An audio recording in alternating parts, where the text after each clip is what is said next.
Bueno, hoy en Cine y Libros, hoy, aquí y ahora, les voy a comentar el libro de Edward Bellamy, en el año 2000, así se llama el libro, publicado por primera vez en Estados Unidos en 1888.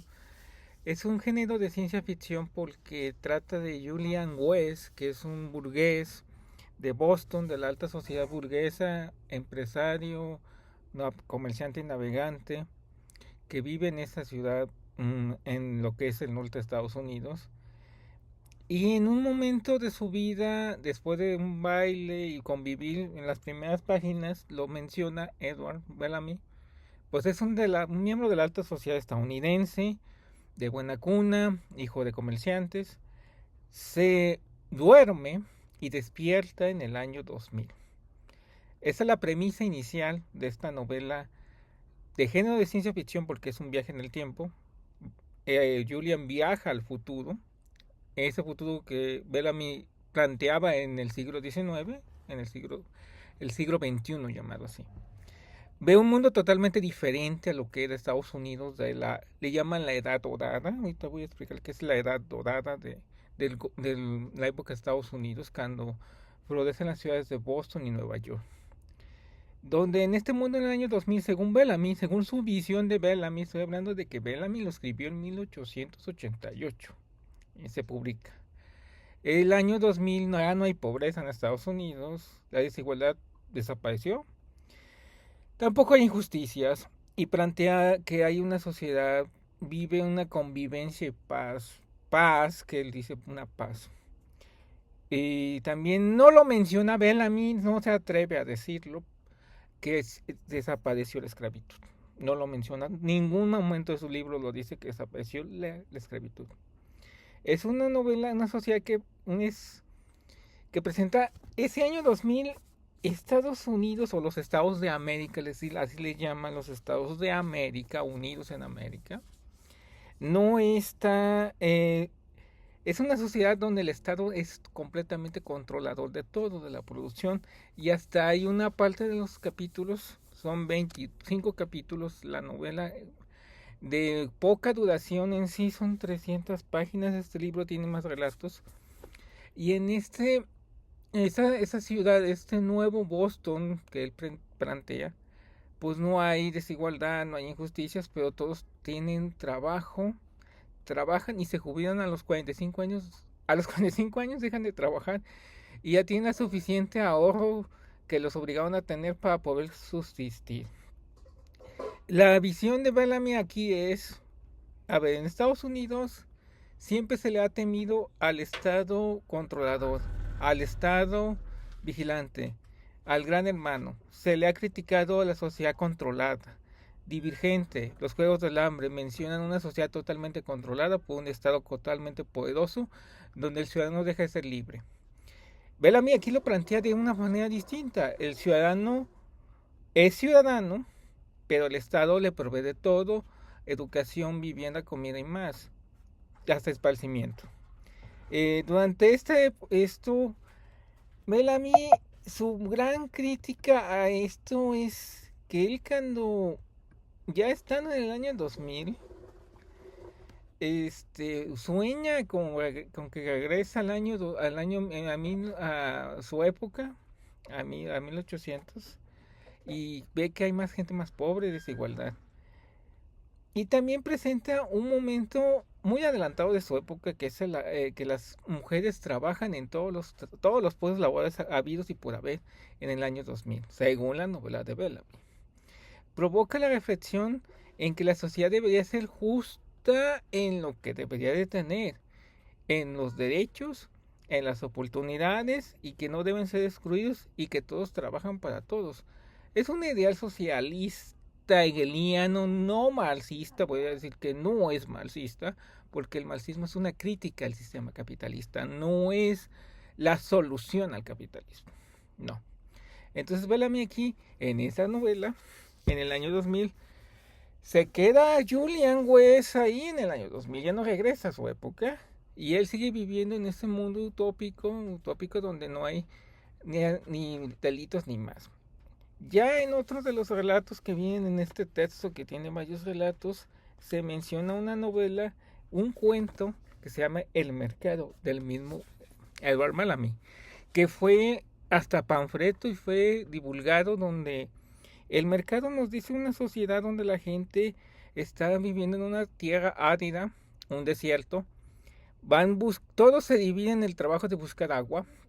Llega un momento en que hay unas personas que son más brillantes, más organizadas y organizan brigadas y son líderes de esas brigadas y consiguen llegar a un manantial de agua, y ese manantial de agua ellos se lo adjudican, se autonombran capitalistas en el cuento de Bellamy, el mercado.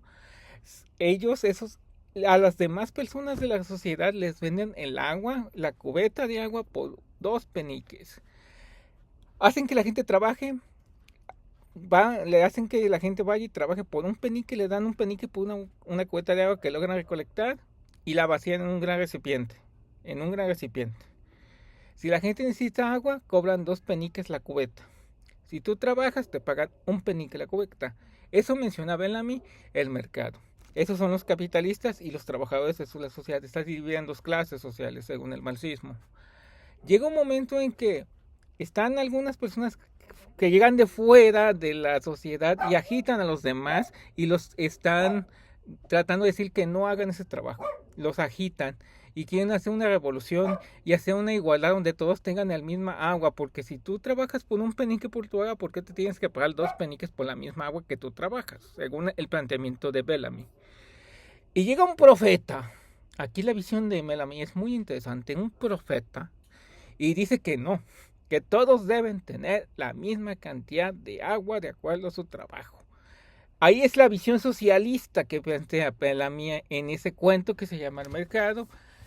Y los capitalistas, que son los que tenían el agua, son atacados por los agitadores, por la clase trabajadora. La clase trabajadora se adueña de esa agua y la reparte entre todos, y es una sociedad utópica, una visión utópica. Eso es en el cuento del mercado de Bellamy. Hay otros relatos que están en este libro recopilados, que es El sueño de un hombre ridículo de Frodo Dostoyevsky. Aquí es el sueño de una persona que es como un vagabundo o un tazo dorado en nuestra época, que pues está muy enojado. Él dice que siempre ha sido ridículo, que es incomprendido, y llega un momento en que este cuento de un hombre ridículo es como si fuera la interpretación que hace Dostoyevsky de qué pensaría Jesús, nuestro Señor, en esta época, que lo consideran que es una persona ridícula porque él amar a todos igual, y amar a todos sobre todas las cosas. Y ese es el planteamiento que yo vi de ese relato de un hombre ridículo. Iván el imbécil de León Tolstoy, maravilloso texto, me fascinó ese texto. Iván el imbécil. Hay Tolstoy escribe sobre que hay un campesinado donde hay 3 hermanos, donde hay uno que es el gordo, uno que es el trabajador y uno que es Iván el imbécil, y tiene una hermana muda. Los dos se van a trabajar. Uno se va a trabajar a la guerra, a lo que es a hacer la milicia, con el zar. Otro es un comerciante. Y Iván el imbécil, como lo consideran tonto, se queda a trabajar la tierra de sus padres con su hermana. Los hermanos se van a probar fortuna. Uno que está en la milicia se hace coronel o jefe del ejército. El otro, que es el gordo, se llena de opulencia, es rico y millonario y consigue tener riqueza. Iván sigue en la casa de sus padres, en la granja, labrando la tierra, cuidando a su hermana. Llega un momento en que los hermanos mayores caen en desgracia, venidos a menos. El hermano mayor que estaba con el zar, pues no puede lograr, digamos, su cometido de cuidar a ese zar, y es exiliado y regresa a la casa de los padres. El hermano comerciante cae también en ciertas cuestiones de un engaño y vuelve a la casa del padre. Y Van el imbécil queda ahí, sigue quedando ahí. Llega un momento en que algo muy fantástico tiene todo esto de aquí. Dice, hay una figura demoníaca que manda a 3 de sus hijos a querer acabar con los hermanos. Entonces, pero buscan a los hermanos mayores, al hermano mayor y al hermano que era el comerciante, y no los encuentran cada uno de los diablos. Y van con Iván. Iván, pues no tiene fuerza, se enfrenta a uno de los demonios, el demonio no lo puede controlar. Y van casi en un estado de bendición, le dice pues que Dios se acompañe. Entonces al mencionar a Dios desaparece. El diablo que iba con el hermano que tenía riquezas quiere engañar a Iván, le da dinero, él lo reparte, él no quiere el dinero, Iván no quiere el dinero, y el otro diablo está enojado con Iván. Entonces Iván le dice pues ve con Dios. Entonces otra vez desaparece el demonio ahí. Y el tercer demonio que quería engañar a Iván con cosas sencillas, él, Iván, según el planteamiento de Tolstoy, pues le dan un don de curar gente con unas semillas. Cura a una niña huérfana, la cura con una semilla. Cura a otra anciana con una semilla.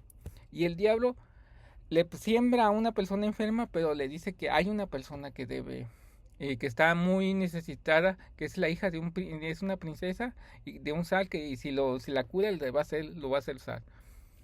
Él no cae en el engaño y llega a ese territorio y se convierte en zar. El punto es que ya los demonios desaparecieron y llega la prosperidad a los hermanos de Iván, porque Iván con su influencia logra que sus hermanos tengan posición. Busca el demonio, el padre de los demonios, a sus hijos, no los encuentra y busca a Iván el imbécil.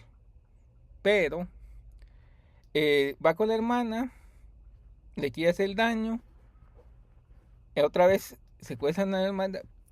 Iván logra ir por su hermana y vuelve a hacer la misma oración. En el nombre de Dios te ayuda, déjame pasar a mi hermana. Y que al momento desaparece el padrino. Termina así el cuento de A veces la perseverancia de Iván el imbécil de León Tolstoy. Y el último es Miseria de los zapatos de H.G. Wells. H.G. Wells escribió esa gran novela 1984 y también La Guerra de los Mundos escribió. Y este pequeño relato habla sobre que había una familia que eran unos humildes comerciantes y tenían un sótano donde tenían la cocina, y él era pequeño, el narrador, donde esa sótano se veía la calle y veía los zapatos. Y él veía a través de los zapatos, de cómo son los zapatos, fíjense en el detalle, cómo es la situación social de la persona. Si los zapatos sean sucios, si los zapatos sean gastados, si los zapatos sean nuevos, zapatos de mujer, botas, botines, botas militares. Entonces H.G. Wells aquí dice que si a todo el mundo se le dan zapatos por igual, todos son iguales, o son felices, ya no habría desigualdad. Aquí empieza el socialismo, y H.G. Wells también plantea la palabra socialismo, un término muy económico que a veces es interpretado de manera muy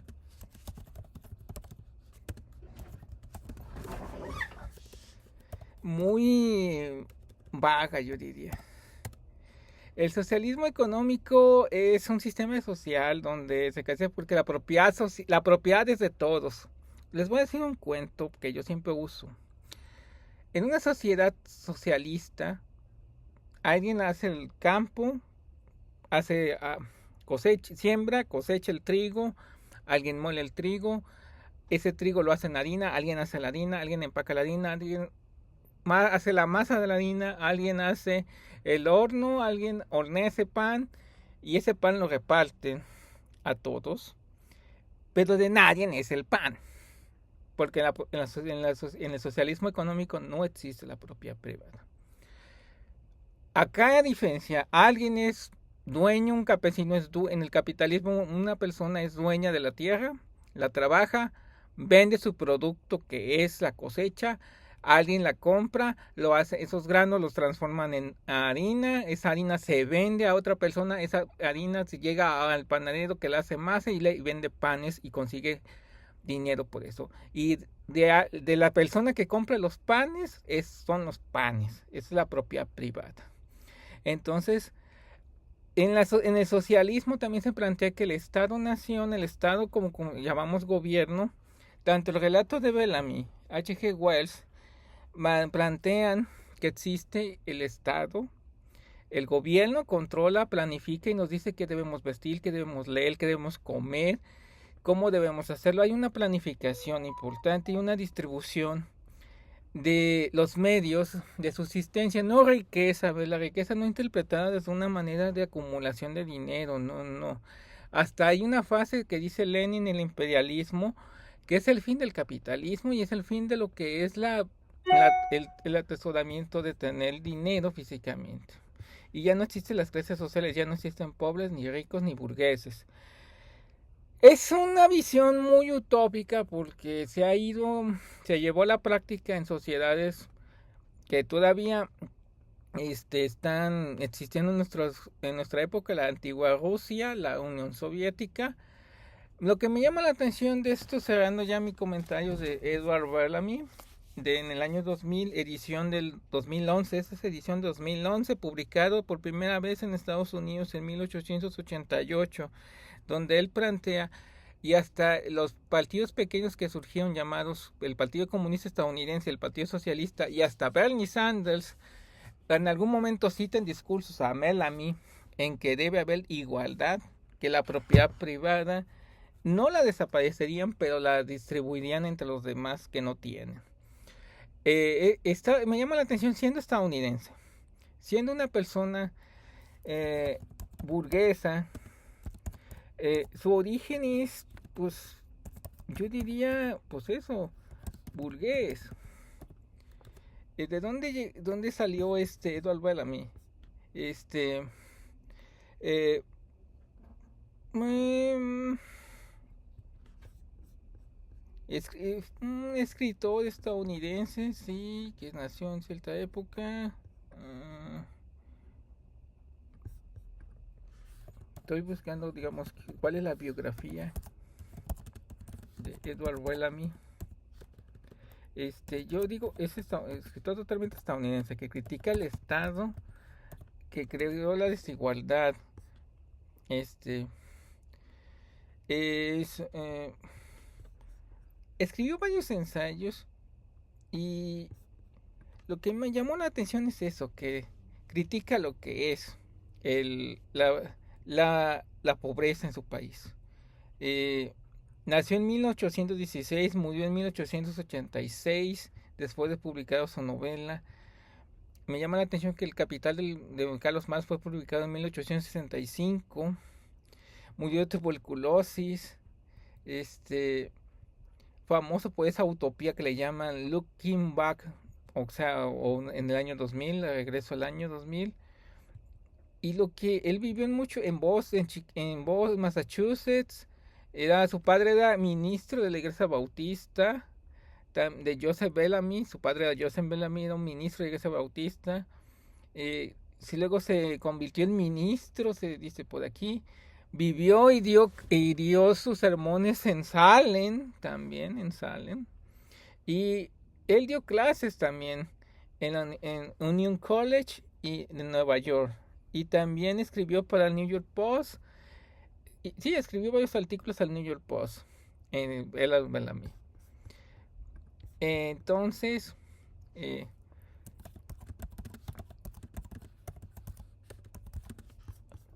¿qué es la edad de oro de Estados Unidos? Se identifica como la época de 1870 a 1890, en el que se caracterizó por un crecimiento económico industrial de Estados Unidos, donde se desarrolló el ferrocarril, la energía eléctrica. Después de la guerra civil de Estados Unidos, termina la guerra civil de Estados Unidos y empieza la industrialización de los estados del norte, también el desarrollo de las zonas portuarias como Florida y Luisiana. El viejo oeste, como lo vemos en las películas, ya se está poblando más. Las zonas del centro de Estados Unidos siguen teniendo más desarrollo industrial. Y también, esa es la época de oro socialmente económica de Estados Unidos. Le llaman la era dorada, 1870-1890. Bellamy había escrito su novela durante esa época, criticando que había una desigualdad en que había obreros que trabajaban todo el santo día y había el capitalista que nomás se beneficiaba, y creaban esa figura que es un juego de mesa llamado el Monopoly. Y en esas épocas se estaba creciendo una clase burguesa adinerada muy fuerte, como lo se ve. Hay una serie que se llama así La Era Dorada en Max, que es en Nueva York, la gente opulenta y la bolsa de valores, el crecimiento de los navieros, del sector industrial estadounidense como lo conocemos, totalmente minero, el sector del acero, de las siderúrgicas y más. Y había esa clase trabajadora, seguía siendo pobre y trabajaba mal. Muy parecido a la clase obrera que Carlos Marx en El Capital menciona en 1865 que estaba pasando en Londres, que luego toma Lenin para criticar en 1910 con sus panfletos contra el zar. El contexto de Bellamy es muy bueno para decir por qué no todos trabajamos igual y que nos den nuestro dinero, que las mujeres trabajen, que todos trabajemos y que no haya pobres ni haya ni injusticias también. Es el planteamiento que Bellamy ilusiona, fantasea en esa visión utópica. Entonces ya quiero con decir que es una utopía. Pues es un relato que considera una visión idealizada de la sociedad con un gobierno y un futuro bueno, perfecto, en armonía, que puede basarse en el contexto que estaba viviendo Bellamy. Bellamy estaba viendo que ya habían gobiernos, ya no estaban separados, ya había terminado la guerra civil, ya estaban los estados como Estados Unidos lo conocemos, ya ya no estaban los del norte y del sur, los sureños y los de los confederados, ya estaba organizado el Estado de Estados Unidos, las clases sociales ya estaban, ricos y pobres y trabajadores, y algunos se aprovechaban de otros. Entonces la novela de Bellamy, el planteamiento es igualdad para todos, también de derechos, las mujeres se menciona aquí también, también lo menciona Bellamy, y la armonía y vivir en convivencia, y también se menciona un poco ya, él lo menciona como la reutilización de los recursos. Entonces es un buen texto el de Edward Bellamy, y varios relatos que hablan de que existe una visión de futuro mejor, es la visión utópica, le llaman visión utópica, donde todos conviven, ya no hay desigualdad, ya no hay injusticias, y es casi un sueño, pero ya en el año 2025, aquí y ahora, pues veo difícil esos contextos, y es un buen relato y es un buen libro.